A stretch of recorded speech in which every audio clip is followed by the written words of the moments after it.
Hey there everyone, how you guys doing? All good? So this time we try to go to the hotline.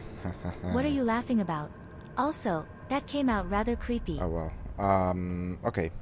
So do we need to talk to her first? The hotline should be in the communications department. Okay. Let's talk. Where did the hiss come from? I'm not sure. You said the hiss was here when you entered. Did you see anything like that outside before you came in? No. No, just inside. The source is internal then. See, the oldest house is a sprawling complex with openings to other places as well. I don't even know where to start looking. But in the context, it's good news. The lockdown holds. The hiss escaping the building would be the end. Pretty shitty world out there if you ask me, but I wouldn't want the hiss to destroy it. With you on that, Emily. Okay. You mentioned the oldest house. What is it? This building, the Bureau headquarters, the oldest house, is a shifting place. You've seen it. It transcends its physical limits. I've been to New York a few times. How didn't I notice this place? It's an attribute of the building. This is a place of power. The oldest house doesn't like attention, so unless you're purposely trying to find it, you don't, which is perfect for us. The work we do here is essential, but unstable. The Bureau prefers not to be noticed. And we need strong walls to make sure nothing gets out. So without you, I never would have found the front door. Okay. Okay, let's carry on. This Trench guy. I keep hearing him in my head. Is he a ghost? Haunting me? I doubt we're talking about a ghost in the traditional sense, but an echo maybe. See, if he was killed by the service weapon, your gun, maybe it's his final thoughts recorded by the bullet in his brain, like a deep space probe sending back data. But that's just a hypothesis on my part. I'd need the gun to research it. But you better hold on to that given the circumstances. I think I will. Yeah. Can you tell me what an object of power is exactly? This is all, well, new to me. Don't worry, I love going over the basics.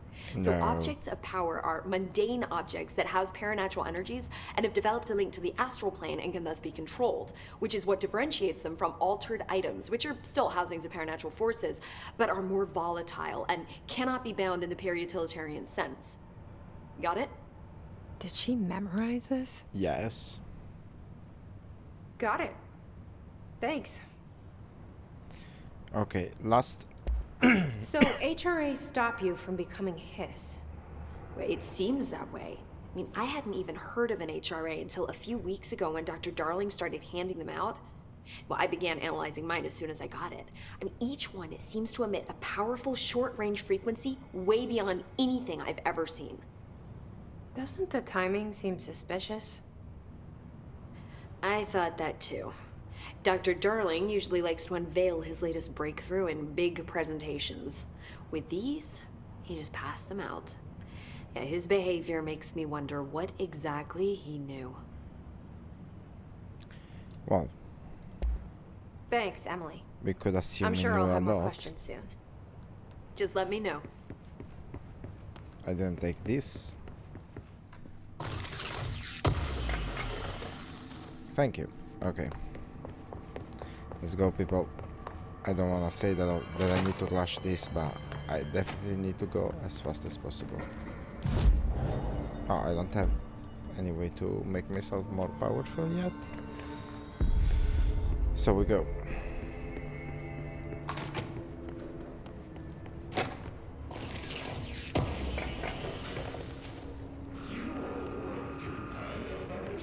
There it is again. Our welcome message. I don't have not even a card yet.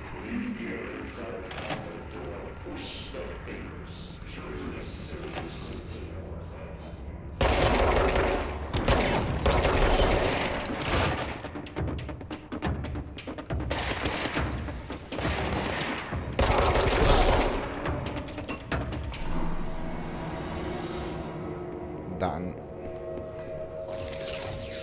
Ah, and we start raiding right away. Ah, well, get ready, people. We also have more than one thing to raid. We already had this one done in the last episode. Wait, I did read this. Week 83 report, summary. Visited the following Nevada accommodations: Desert Sun Inn, Big Sky Motel, Starlight Motel, In and Out, Aztec Court, Sleepy Bear Motel, Silver Spurs Ranch, El Gato Blanco Inn, A Plus Lodge. Expenditures. Accommodation $831.29. Meals $714.84. Gasoline $295.12. Minibar $313.61. The boys in research said performing rituals may help identify any places of power. Drinking those little whiskeys is my ritual. I do wonder if a motel called the Ocean View is going to be found in a landlocked state, but hey, I guess I'm not paid to think, right? And, for the record, I again request that you give us the budget to get 2 rooms each night. Agent Rowley and myself are very tired of sleeping in the same room. See you on the road. Agent L. Hines. Okay.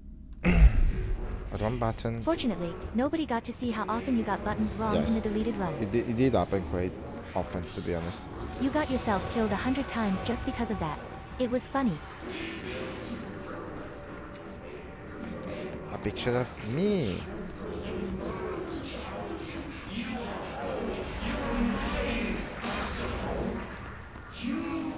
And I dip in FPS for some reason.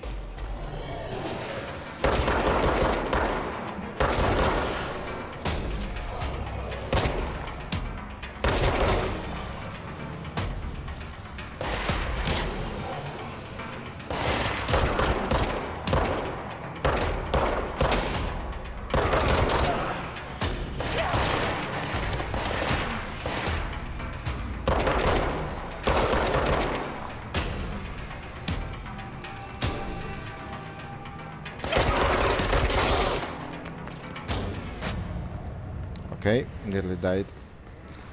The beginning is actually harder, I think, than the rest of the game, because at the beginning you have no abilities at all. Also, let's start to check these things here. Spoiler alert, this menu will get really annoying very fast, so get ready to see these parts sped up in the future.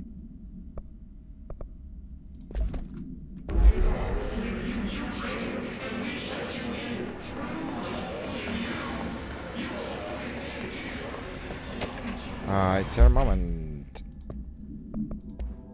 Field research on Hiss entity, Hiss barrier, confidential, summary. The Hiss resonance field is a physical impediment that is difficult to define. Hiss barriers appear as ways to impede escape or access by Bureau personnel. 2 methods have been discovered for lowering them. 1. Destroy the multiple concentrated resonance sources found in the vicinity. 2. Destroy the Hiss entities in the area. The resonance fields seem to require support for their size and density from other, non-connected sources of Hiss resonance. Without the ability to draw from these sources, the barrier will fall. Does an inactive structure made of Hiss resonance qualify as a conscious being? Does the distinction make any difference when considering the Hiss? What does the very act of building walls to prevent our movement tell us about the Hiss? To what degree is it watching and planning? Refer to file redacted for full report.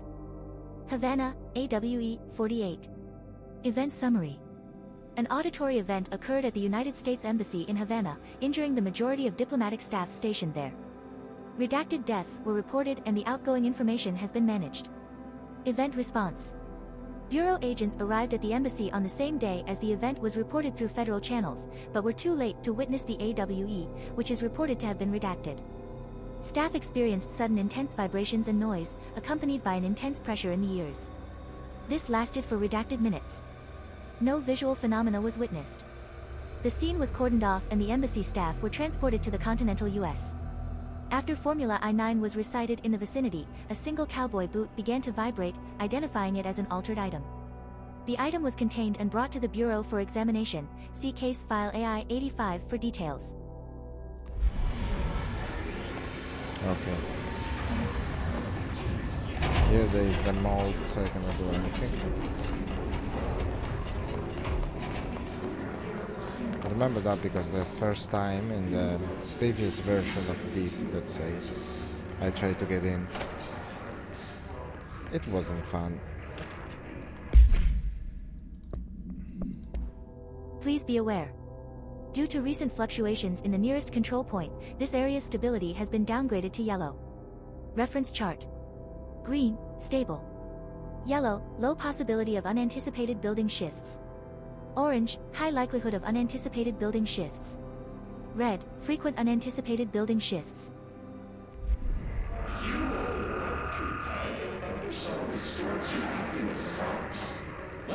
I'll check everything before I carry on because... Well, because this is how I play. Or, to be honest, because otherwise you'll keep thinking about it.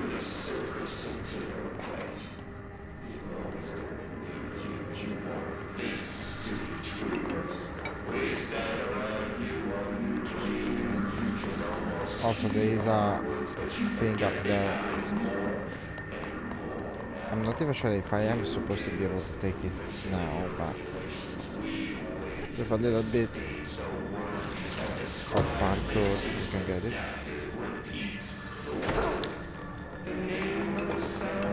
Let's carry on. Okay. Dead letters. Let's start.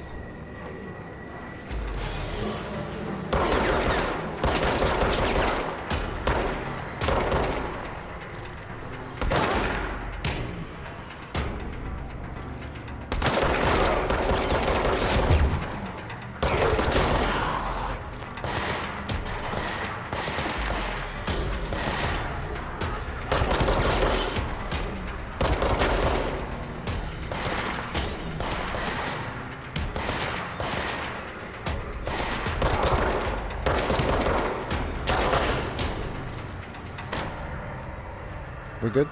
No, Not yet? there's more upstairs. Okay. I understand. Let's finish it up, right?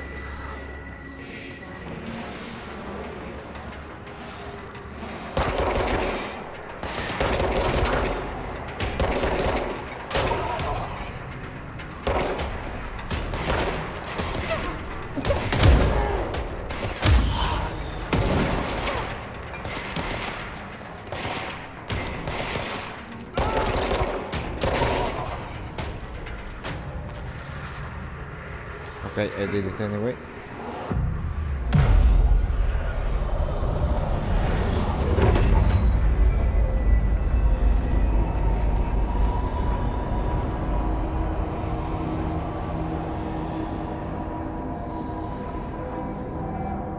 Okay, now I can go check for stuff.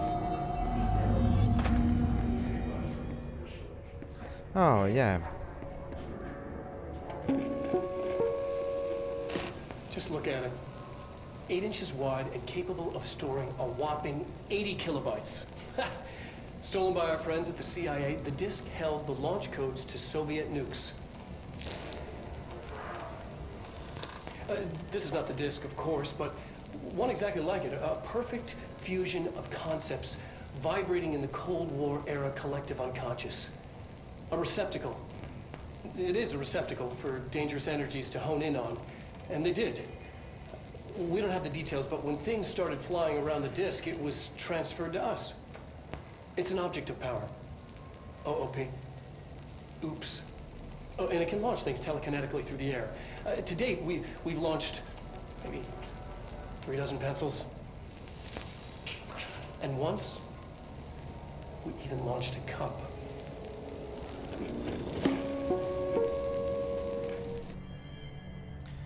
Oh well, a cup is a lot, right?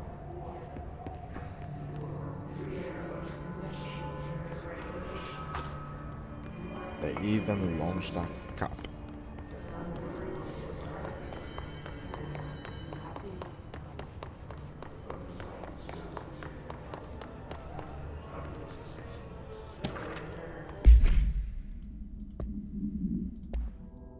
I had a dream and I built the thing I saw in my dream, a machine that will contain God, but not the God you know or the ones anyone knows, a new God. This machine will be his body, his heart, and his mind. I made it just like the dream showed me. I used the motor from the refrigerator and the coils from my toaster and the fans plus the timing belt from my car's engine and the wheels from my son's skateboard. God can't move yet, but the dream said he would learn how on his own. This is just a beginner's body, like a baby's but a machine instead. God only needs a place to start. If you want to interview me, please contact me at the address on the envelope. My phone does not work anymore. I had to use the dialing plate on God. This one has always been a little bit disturbing to me. I cannot really put the finger on it, but yeah, it doesn't give me a very nice feeling.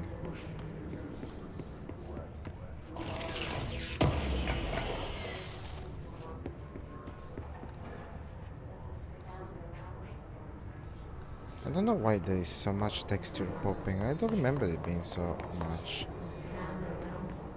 Just keeps happening now though.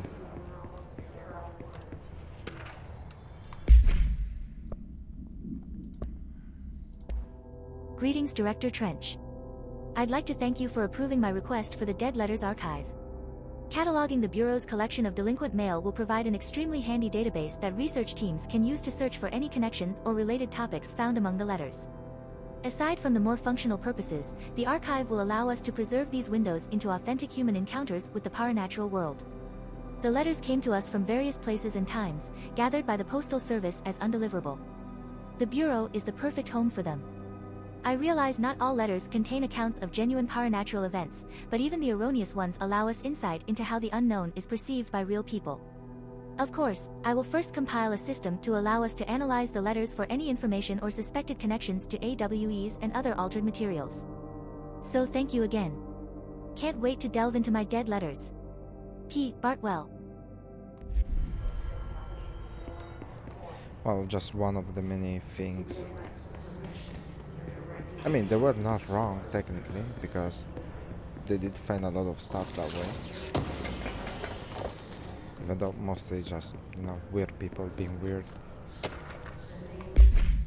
Like this one, if I remember it well. Mr. Governor. I called the police, but they never come to my house. I got a problem and you got to send folk to fix it.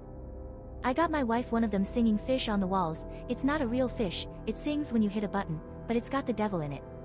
It flies around at night and sings devil songs, says lots of cuss words. The devil got in my house 'cause of the fish and you got to come handle it. My wife is real upset. When can you come? Sincerely. Dwayne Barr. Also written with, let's call it some kind of a new style.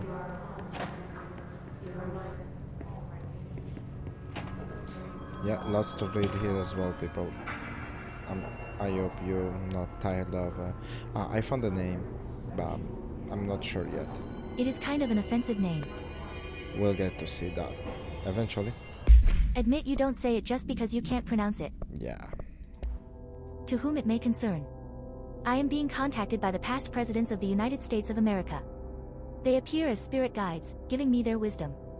John Adams keeps saying I need to fix America, but I can't really understand him.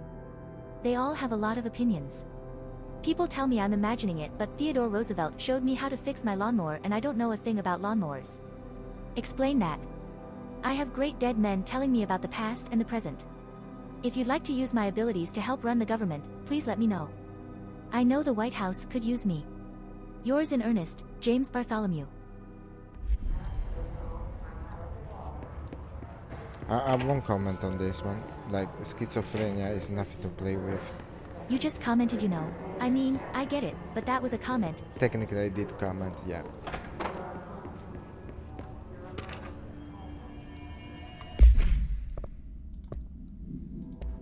Hello, avid readers. The Bureau Book Bunch will convene at the usual spot in the corner table of the cafeteria at 5 p.m. on Tuesday. Currently discussing, Unless You, by J.D. Brooks. Everyone should get their reviews to me by Monday before lunch so I can generate some conversation starters before the meeting. Happy reading. Penny Bartwell. This surname Bartwell, there is more than one person called that way here. Oh, let's get creepy. Stepping to the FBC, let's rush to do, let's rush to read, but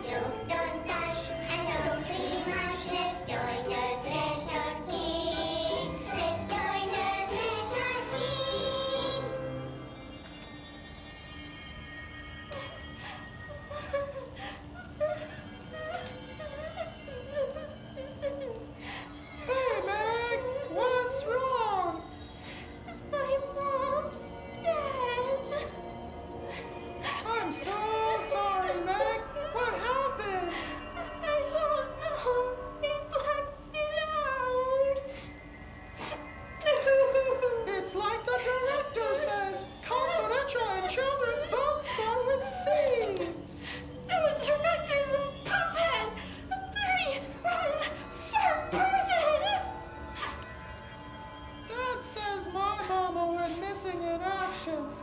She walked into the city and didn't come back. I don't know what missing in actions is, but I sure wish someone would find her. I'll help you look, Topher. We'll find your mama together.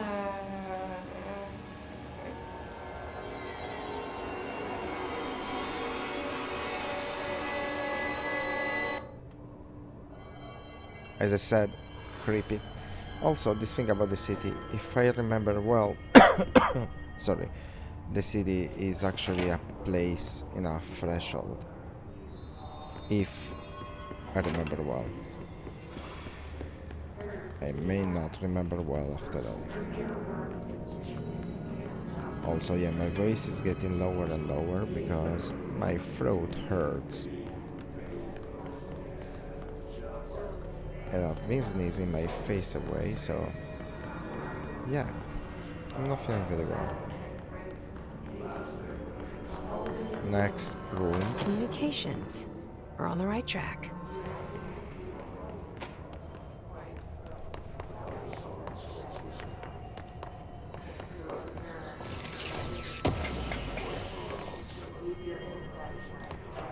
Okay. Now that's gonna be the first power to... Oh, forgot this. Anything? No. That is gonna be the first power, finally. Nobody. Okay, let's go in. An object of power. Looks like the hiss have latched onto it. We need to cleanse it.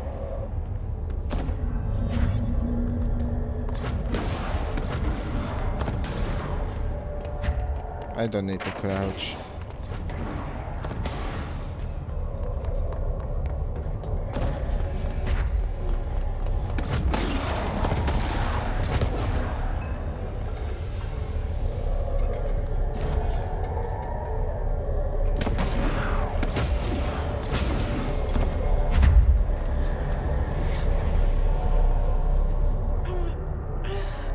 Let's go.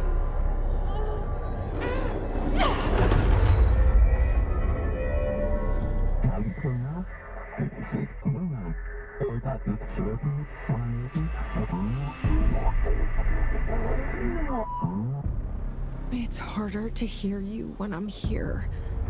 It's like the channel's been changed. The board's in charge here.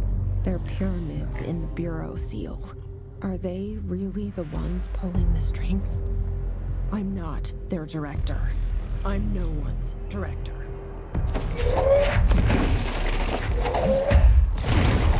Yeah, at the beginning I cannot really use it much either. My god, the difference in between the character when you're... Sorry, I was... The difference in between the character with all the skills and the beginning character is an abyss, honestly.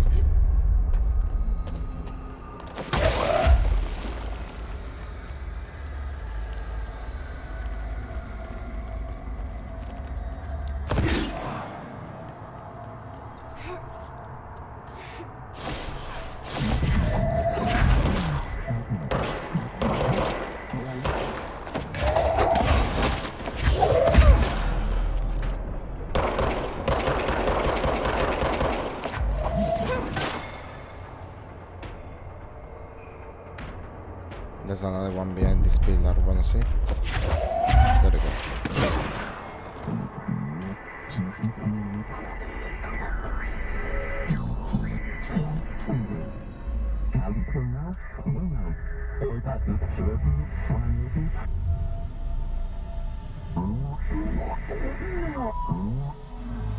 There you are.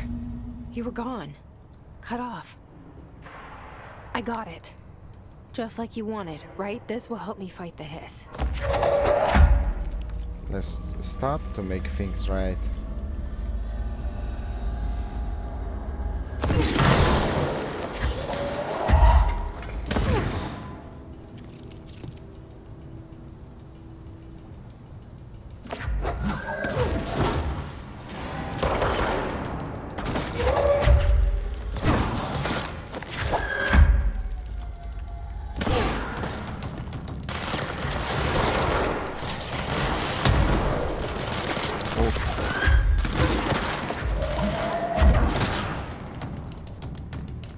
They are about to take over me.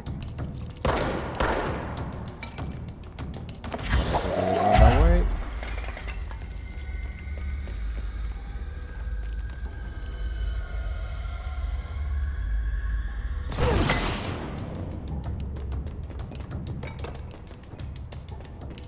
Still another one.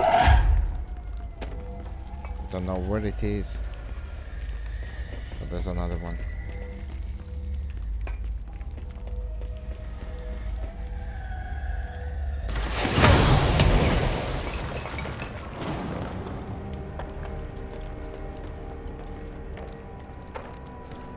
Well, I like my own reflexes. I think I'm quite good at throwing stuff.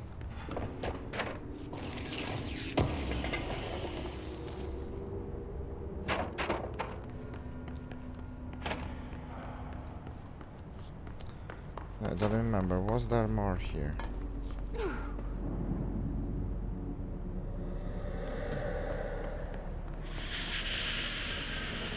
Maybe yes, maybe not. Don't remember. These are level 1, so nothing to do there.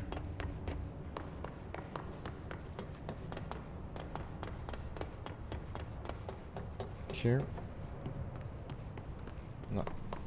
Okay, we're good. I mean, good. We're fine.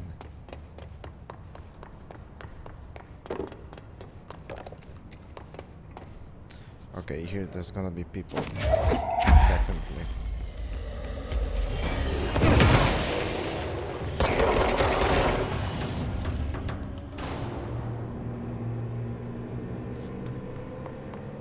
Okay.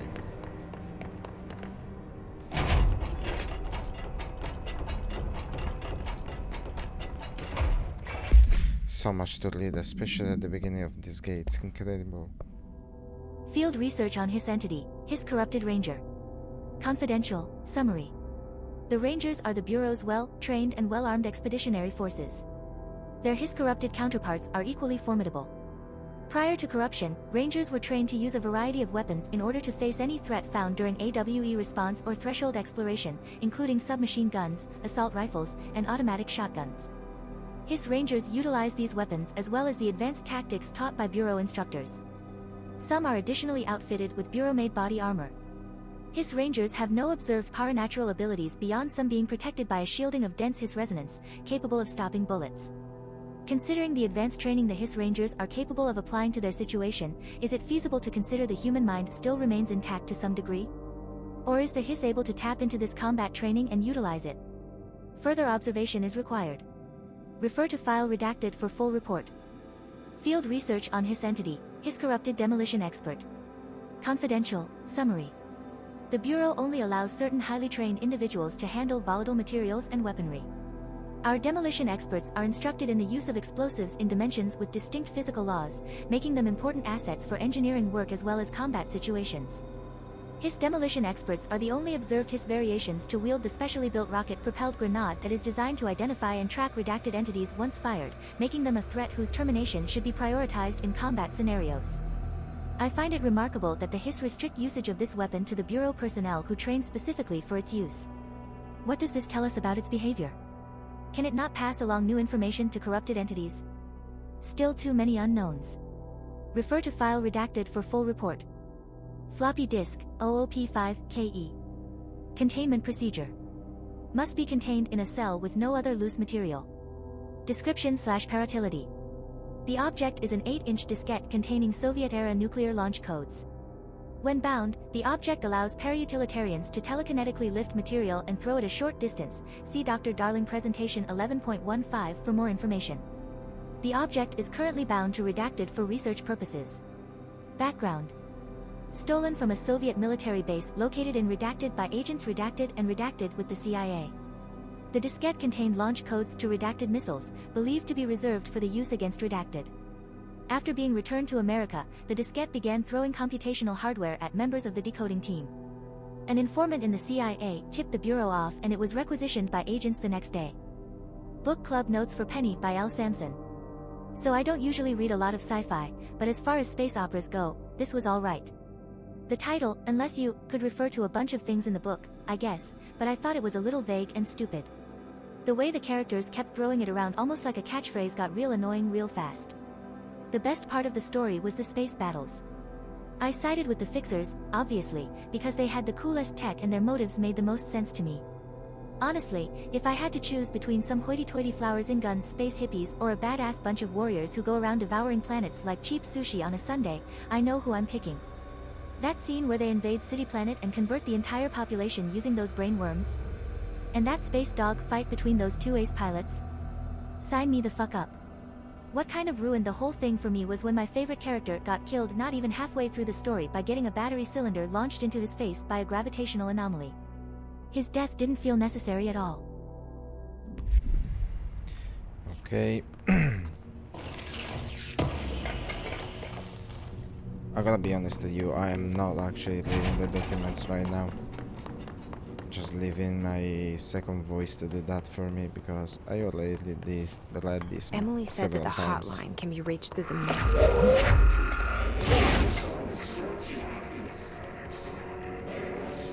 So yeah, I read them several times and no point for me to read them again, I know them.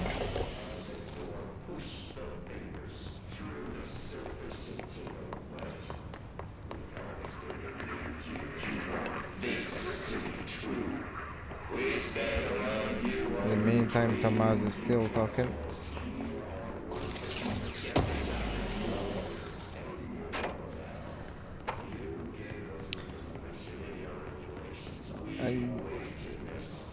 Yeah, anyways, I know I'm not really giving too much weight to the story at the moment.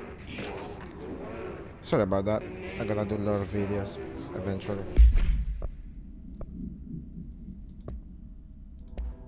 Our information campaign summary of Willow AWE. National news sites have begun publishing the story of the polar bear attack on the Alaskan town. You all know I don't like to boast, but claiming that the family was killed by migrating polar bears desperate for food because their ecosystem is being ruined by global warming was a stroke of genius. Using current ecological concerns makes the public much less likely to redact it. So, another AWE behind us and the public is none the wiser. Well done everyone. It was a strong campaign and perfectly executed. This doesn't mean we can stop monitoring redacted for any off-message opinions, but it's looking like we're in the clear.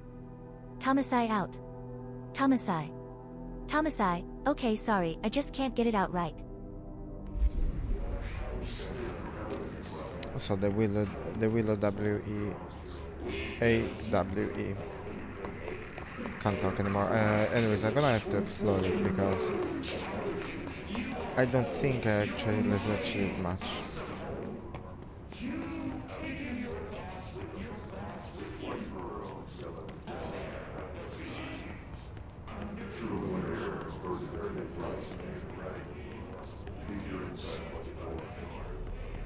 What's this spring? Oh yeah, here. No, not now.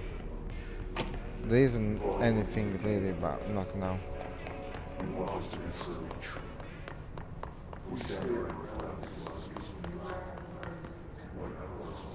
Okay, clearance level thing finally. You're listening to America Overnight, mystifying the airwaves for more than 29 years. Thank you for staying up with us. Ghosts. We've had many callers over the years tell us of hauntings, voices, and other phantasmagorical phenomena. Today, friend of the show, Dr. Quincy Reagan, tells his story. Quincy. Thanks. This is something I experienced recently while staying at the Chili Pines Motel in Macon for last year's SuspicionCon. I was in room 47. The night manager, an avid listener of the program, insisted I take this particular room.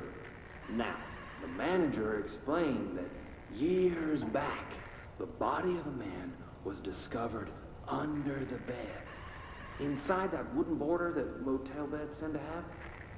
And the body had been there a week, he said.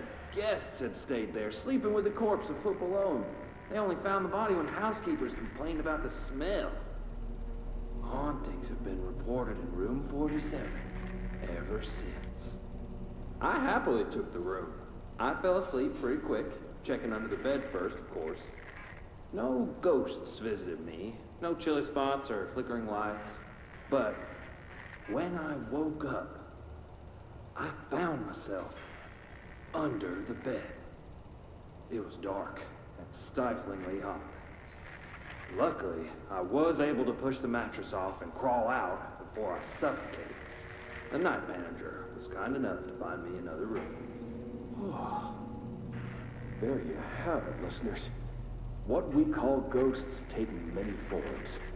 Quincy was brave enough to tell his story, and I encourage you to keep calling and writing whenever you encounter something strange, something you can't explain. Maybe you're seeing colors that we have no name for. Maybe your toaster is possessed. Remember, dear listeners, when no one else believes you, we do. America Overnight, we'll be right back. It's like the most like federal of control related thing is this show here.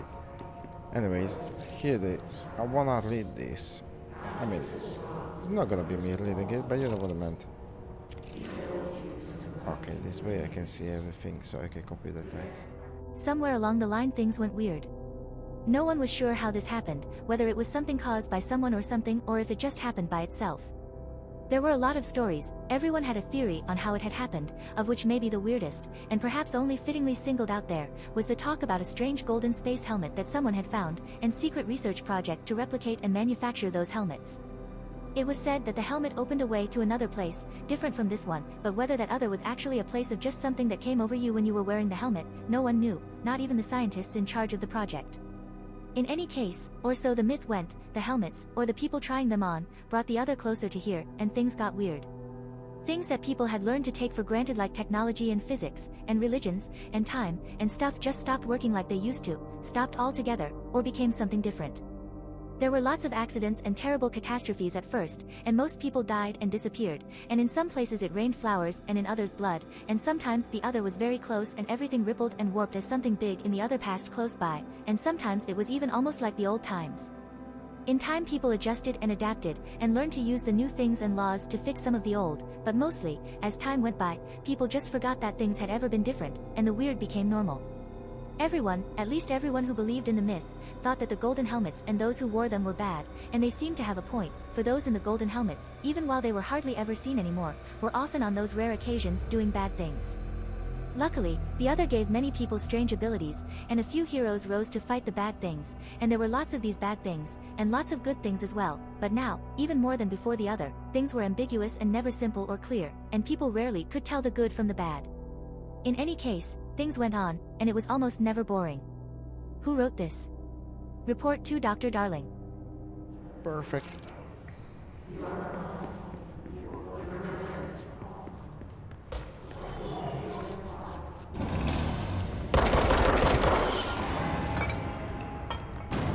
What the hell? It came out of thin air.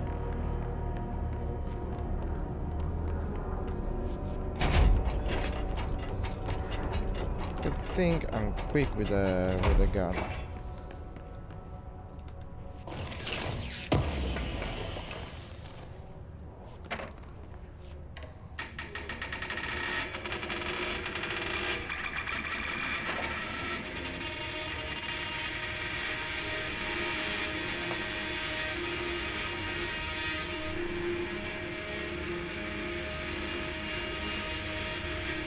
Okay, that's supposed to be music.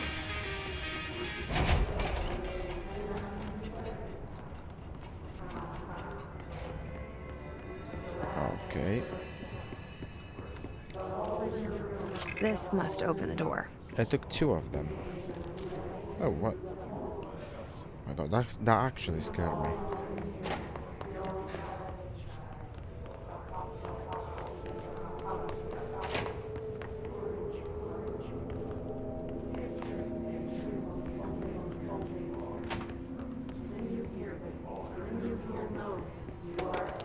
Well guys, this one I'm gonna have to make a finish here because you know I already said it, time constraint and stuff.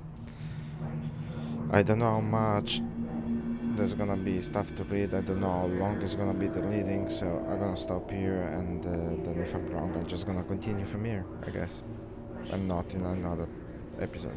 I have no idea. Yeah, no, we had enough. Bye bye.